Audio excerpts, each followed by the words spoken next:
Isang mapagpalang araw po sa ating lahat, sa mga kapatid po natin sa CLF at sa mga sumusubaybay po sa ating CLF Daily Prayer and Fasting. So tayo po ngayon ay nasa ika-45 na yugto. Salamat po sa Panginoon. Purihin ang Diyos kasi ang tagal na po, di ba, ng ating daily prayer and fasting. And nagpapasalamat din po ako at ako po ay naging bahagi ng gawain na ito para sa ating Panginoon. So, ngayon po, ang topic po natin is all about the things that I can do to step up and claim victory over the evil schemes of the enemy. So, dyan din po ipapasok yung ano po ba yung mga bagay or things that ano po yung ginagawa natin to claim victory. What are the areas in our life na na-apply po natin yon, and paano po natin ma-encourage yung ibang mga tao. So, yan. Pero bago po ang lahat, tayo po muna ay manalangin. Amang makapangyarihan sa lahat, maraming salamat po Lord sa mga oras po ito na kami po ay muling mag-aaral ng iyong salita. Salamat Panginoon sa pagkakataon po ito na mapagnilay-nilayan po namin Lord ang mga turo mo sa Biblia sa mga oras po ito. Lord, kayo po ang manguna sa gawain ito. Ang wisdom mo, Panginoon, ang karunungan mo, Panginoon, ang manguna. Gawin niyo lamang po ako instrumento para maihayag ang iyong salita. Salamat, Panginoon. I-bless niyo po ang gawain pong ito sa matamis na pangalan ni Jesus. Amen. So, yan. So, sa ating pag-aaral po, unahin po muna natin, ano po ba yung evil schemes of the enemy. So, ito po yung mga ginagawa ng kaaway para po tayo po ay mamanipulate and mabigyan po na magkaroon po ng deceit or panlilinlang. So, meron po akong sinamarize ko po siya sa mga categories para mas madali po siyang maalala or ma-recall. From my end as well, parang ano ko po siya, checklist ko po siya. So, unang-una po dyan is yung deceit, wherein the enemy prevents us from having a conversation with God. So, yun po kasi yung number 1 na ginagawa. Ayaw na ayaw po yan ng kaaway na tayo po ay magkaroon ng communication sa ating Panginoon. And usually po, ang ating isipan, yan po yung battlefield kung saan nangyayari lahat ng mga confusion. And also our body.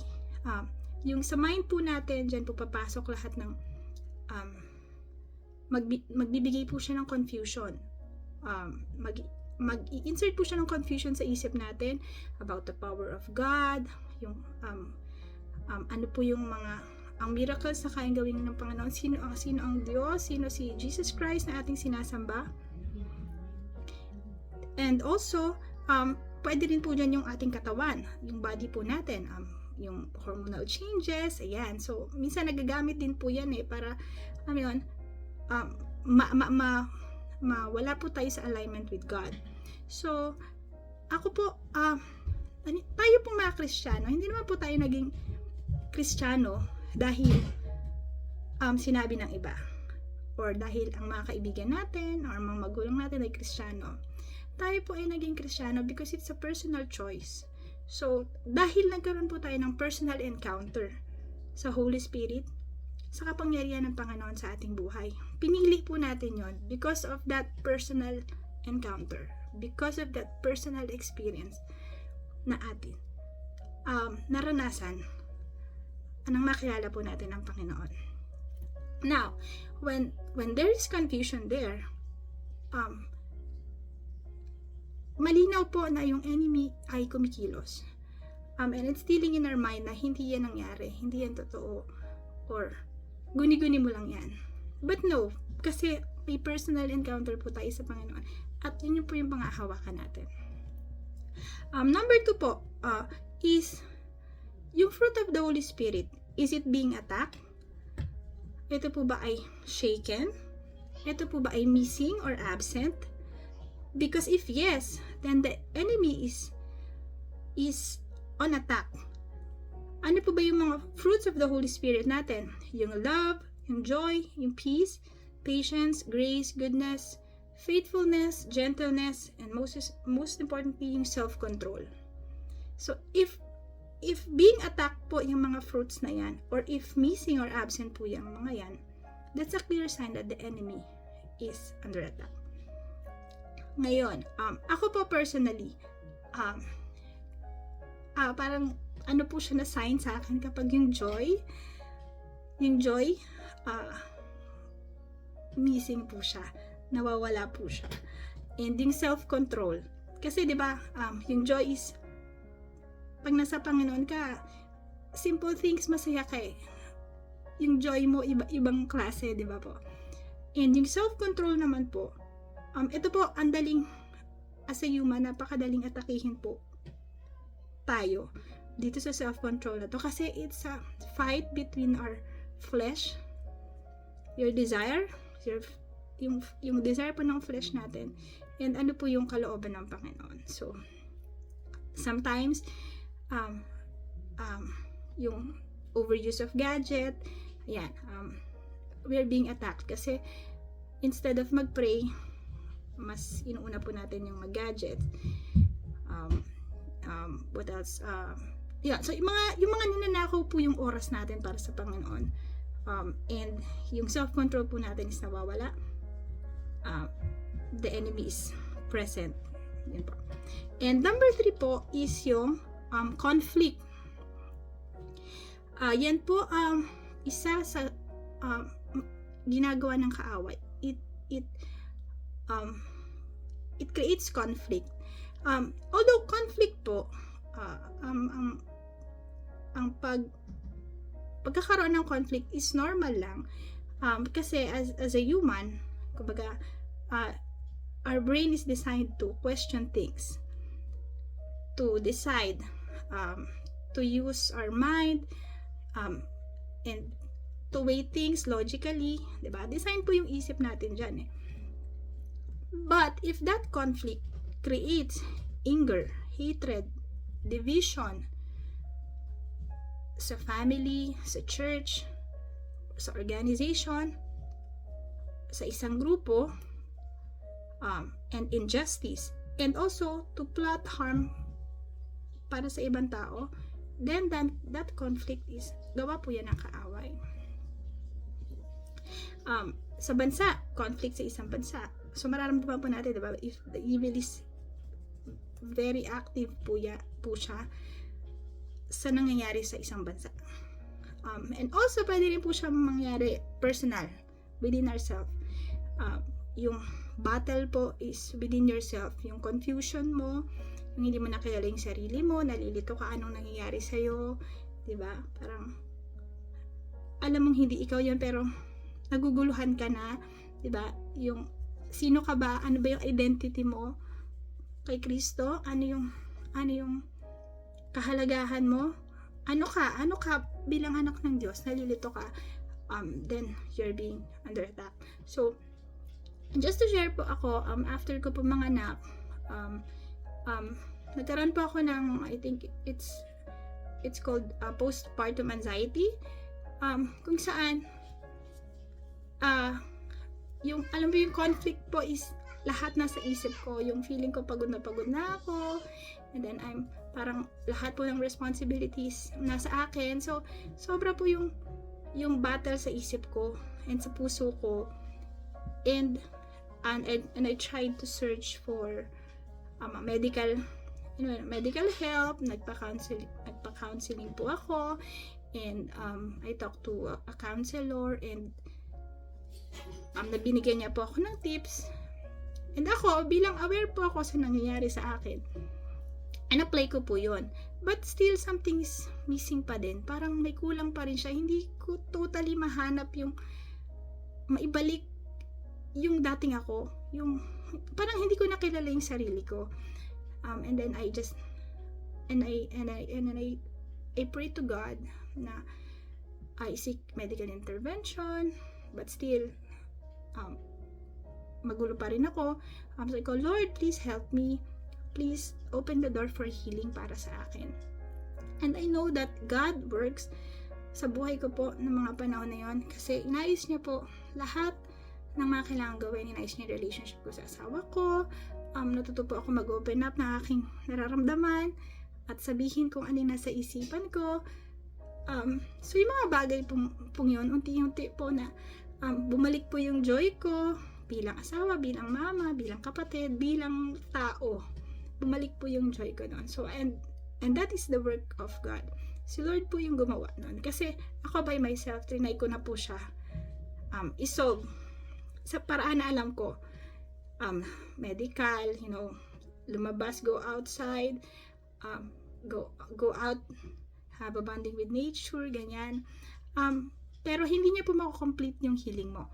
It is only God's presence and God's work in your life na makakapagbigay sa'yo ng total healing. So, yun po. So, yun po yung about ano po ba ang evil schemes. So, ngayon, pupunta naman po tayo sa what are the things that we can do. Okay. So, ang number 1 po is discernment. So, discernment is the ability to recognize an evil attack. So, yan. Kailangan ma-recognize po natin agad. Does it cause confusion? Is there, yung mind ba natin and your body are being attacked? Number 2, yung presence po ng ating fruits of the Holy Spirit. Absent ba yon? Missing ba yon? Or is it being shaken? Hindi ba tayo makapag-connect or makapag-communicate kay Lord? Yan, number 1 sign po yan that you are being under attack. And number 3, does it cause conflict and result to hate, anger, and division? So, yan. So, dapat malaman po, ma-discern po natin yung mga bagay na yan. And going back po dun sa presence of the fruit of the Holy Spirit, gusto ko pong bigyang emphasis itong joy. Yung joy po kasi na ito is it's a inexpressible and powerful experience, a deep-seated and powerful and unshakable certainty that God's love and presence are with us. So, yung joy po na yon, alam mo po kaagad kung missing siya. Kasi kapag may joy ka sa puso mo, yung mga maliliit na bagay, sobrang appreciative ka po nun. Sobrang na-appreciate mo siya kasi alam mo, biyaya ng Panginoon yun. 'Di ba? Pero kapag nawala yun, yung hindi mo na nakikita yung goodness ng maliliit na bagay na yun, then you know na there is something wrong. So, may mali. 'Di ba po? So, yan. Again, joy is a gift from God. So, yan po yung napakaganda pong, lagi ko po siyang binabalik sa, inuulit-ulit sa isip ko. Joy is a gift from God. Joy is a gift from God. So, the absence of joy means something is wrong. It means God is missing. So, yan. So, discernment. And number 2 po is yung put the full armor of God. Yan, sabi po sa Ephesians chapter 6 verse 11 to 16. Put on the full armor of God. And minention po dyan yung belt of the truth. Ito po is yung we are rooted in God's truth and integrity. Second is the breastplate of righteousness. Ito po yung protection ng Panginoon and yung righteousness ng Panginoon. At yung righteousness na itinuturo niya sa atin sapagkat yun po ay kalugod-lugod sa mata ng Panginoon. And number 3 po is yung shoes of the gospel of peace. Ito po yung ating readiness to share the gospel. Yung readiness po natin ay pakilala sino si God, sino si Jesus Christ, sino ang Holy Spirit. Number 4 po is yung shield of faith. Ito po yung ating pananampalataya sa ating Panginoon. 5 is the helmet of salvation. Ito po yung ating hope of salvation. Na alam po natin na kung dumating man po ang panahon na tayo po ay tatawagin ng Panginoon, we have that hope na alam natin kung saan tayo pupunta at alam natin na ang Panginoon ang ating kasama.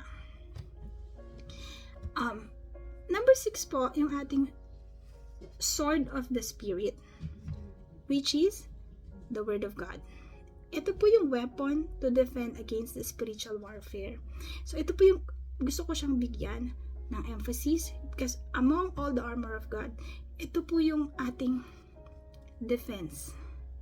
Ito po yung ating defense against the spiritual warfare. God's word can heal, brings healing and deliverance. God's word can bring healing kahit po yung ating deeply seated emotional wounds. Ang word of God lamang po ang makakapag-heal niyan. Kasi especially ngayon po, 'di ba, sa time natin na science is very na po siya science, ang dali mo nang matutunan ang science because of our internet technology. Ayan, sa psychology, meron tayong ways to heal. Go outside with the nature, talk to friends, exercise, and all that. Pero actually, mafe-feel mo may kulang sa'yo eh.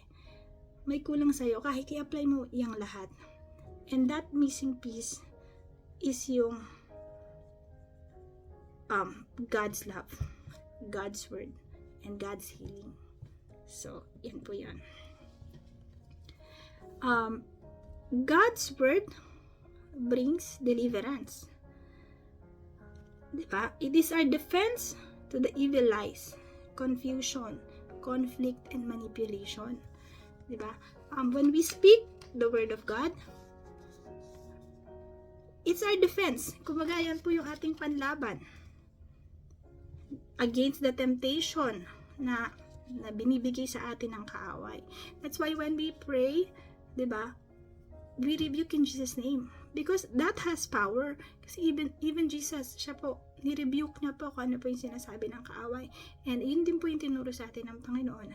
That we pray, we confess with our mouth, and we rebuke in Jesus' name. Ano man po yung gawain ng kaaway. And last, and also, I think this one is very important po. Sharing testimony. Para sa akin, sobrang effective po nitong sharing testimony. Because it's a powerful way to share the word. But we're putting it in simple stories, in simple language, in simple words na relatable po sa lahat ng tao. Na kahit hindi Kristiyano, mauunawaan ano yung personal encounter mo with the Lord. And those na makakarinig sa'yo will also question, what is it na meron yung tao na yan? What is it na merong experience ngayon? Diba po? So this is a very powerful act. Yung sharing testimony po on how God changed our lives, on how God transformed us. And eto po, in last na po siya is yung meditation and prayer. Because through meditation and prayer, it gives us discernment. And ito po yung panahon kung saan ang Panginoon po ay nangungusap sa atin. At yung panahon na nakakausap natin ng Panginoon. It's a one-on-one talk between God and you. Ito po yung panahon na mararamdaman mo po yung presensya ng Panginoon. Na hindi mo kailangan ng kahit ano pang material na bagay or what. It's the presence of the Holy Spirit na mafe-feel mo when you have a one-on-one encounter with the Lord. So, yan. So, yun po ang aking sharing about what are the things that we can do to step up and claim victory over the evil schemes of the enemy. Maraming salamat po at I hope may natutunan po kayo sa aking sharing. And before we end this, magkaroon po muna tayo ng isang short prayer. Hallelujah, Father God. Lord, salamat po Panginoon sa pagkakataon pong ito na nakapag-sharing po kami, Lord, ng iyong salita. Na-discuss po namin, Panginoon, ano po yung mga evil schemes, Panginoon, and ano po yung mga ways na pwede namin gawin to claim victory. Yung victory, Panginoon, na matagal mo nang binigay sa amin. Salamat, Panginoon, dahil sa iyong salita, sa iyong word, Panginoon, meron po kaming defense na magagamit para sa spiritual warfare. Meron po kaming defense to rebuke kung ano po yung ginagawa ng kaaway. Salamat, Panginoon, sa power na ito na binigay mo. Salamat, Lord, sa wisdom na ibinigay mo through the Bible, through your word. Salamat, Panginoon, sa healing, sa deliverance. Tunay nga, Panginoon, ikaw ang makapangyarihan at ikaw ang amang makapangyarihan sa lahat. Ikaw ang aming Diyos na nagbibigay sa amin ng proteksyon, nagbibigay sa amin ng aming pangailangan, nag-iingat sa amin sa araw-araw. Salamat, Lord, sa kabutihan mo sa aming buhay, sa buhay ng mga taong nananampalataya sa iyo, naniniwala sa iyo, kumakapit sa iyo. Maraming salamat, Panginoon. We pray, Lord, na mas marami pa pong buhay, mas marami pa pong puso, Panginoon, ang makakilala at maghanap at maging curious at magkaroon ng desire sa kanilang puso na makilala sino po ba si Kristo, sino po ba ang Diyos, sino po ba ang Diyos na aming tinutukoy na nagbibigay sa amin ng kagalingan at ng deliverance. Maraming salamat, Panginoon, na may sa aming mumunting gawain na ito, Panginoon, marami po kaming nasisharean at nababahagian, Panginoon, ng inyong salita. We pray for our church, for our pastors, Panginoon, sa aming mga kapatid sa church, sa aming mga pamilya, sa aming mga anak at asawa, sa aming mga kapatid at mga magulang. And we also pray, Lord, sa aming bansa. Tingnan mo, Panginoon, ang aming bansang Pilipinas. Please bring healing and deliverance sa aming bansa. Nilalapit namin sa iyo, Panginoon, ang aming mga mamumuno, ang mga mamamayang Pilipino. Kayo po, Panginoon, ang manguna. Bawiin mo kami, Panginoon, sa kami ng mga kaaway. Maraming salamat, Panginoon. Selyuhan niyo po ang panalangin pong ito. Sa matamis na pangalan ni Jesus. Amen. Amen. Thank you po sa inyong pakikinig and muli isang magandang araw po sa inyong lahat. God bless you.